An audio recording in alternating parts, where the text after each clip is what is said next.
बहुत समय पहले की बात है कि चुड़ैल का इमली का पेड़ जब चुड़ैल का इमली का पेड़ था तो वह वहाँ पर जाती थी और देखती थी कि कोई हमारे इमली तोड़ तो नहीं रहा है। यह सोचते हुए जब चुड़ैल रोज रोज देखती थी तो एक दिन किसान इमली के पेड़ पर चढ़ा हुआ दिखा और उस चुड़ैल ने उसे इतना मारा कुछ कहने को नहीं। वह वहाँ से भागने की कोशिश करने लगा लेकिन वह वहाँ से भाग नहीं पाया। इतना सोचते हुए जब चुड़ैल ने कहा, तुम ही मेरी लगता है सारी इमलियाँ तोड़ते हो, चलो मैं तुम्हारे घर चलती हूँ। तभी वह घर में शिकायत करने के लिए जाती है कि माँ जी देखिए ज़रा, तुम्हारा लड़का मेरी इमलियाँ तोड़ता है और मैं मना करती हूँ लेकिन ये मानता नहीं है।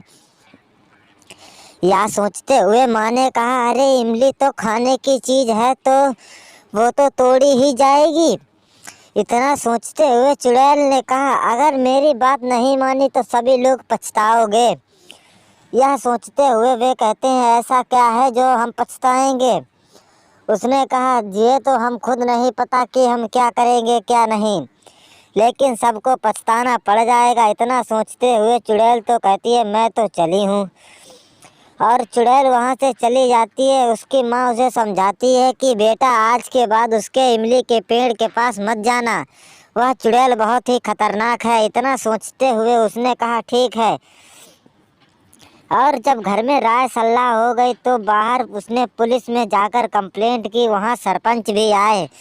कहा, सरपंच देखिए ये किसान हमारी रोज़ इमलियाँ तोड़ लेता है जिससे हम अपनी इमलियाँ बेच नहीं पाते हैं, और वो मैंने पेड़ बहुत अच्छे तरीके से लगाया था। यह सोचते हुए सरपंच ने कहा, अरे किसान तू ये क्या करने लगा है।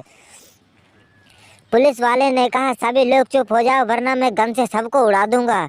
यह सोचते हुए जब उसकी बातों पर किसी ने भी यकीन नहीं किया और वह कहने लगा, अरे तुम लोग ज़रा चुप तो रहो वरना मैं यहाँ से चला जाऊँ तो तुम अपना मैटर खुद अपने आप सुलझा लीजिए।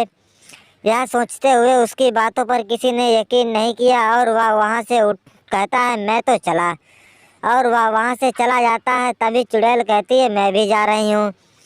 किसान और सरपंच कहते हैं, भाई तू उसकी इमली मत तोड़ने जाना वरना वो चुड़ैल बहुत खतरनाक है। यह सोचते हुए दो चुड़ैलें एकदम रूप बदलकर साधु के सामने आईं और कहने लगी, साधु मुझे माफ़ कर दो, मुझे माफ़ कर दो।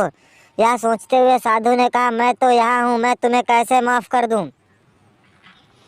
वह उसके पैरों में गिरने लगती हैं लेकिन कुछ किसान को पता ही नहीं था। वह कहती थी, मैं इस किसान को मारूंगी, इसने मेरी बहन के पेड़ से इमलियाँ तोड़ी हैं। यह सोचते हुए वह तो अपने रूप में डांस करने लगती है और किसान जब पास आता है तो उसे गिराकर मारती है और कहती है कि इस किसान ने हमारे बहुत ही इमलियाँ तोड़ी हैं, और वह मारकर तो चली जाती है। फिर साधु कहता है, जरा देर रुको तो, तुम्हें लोगों को तो कुछ सब्र भी नहीं है और चिल्लाने लगते हो।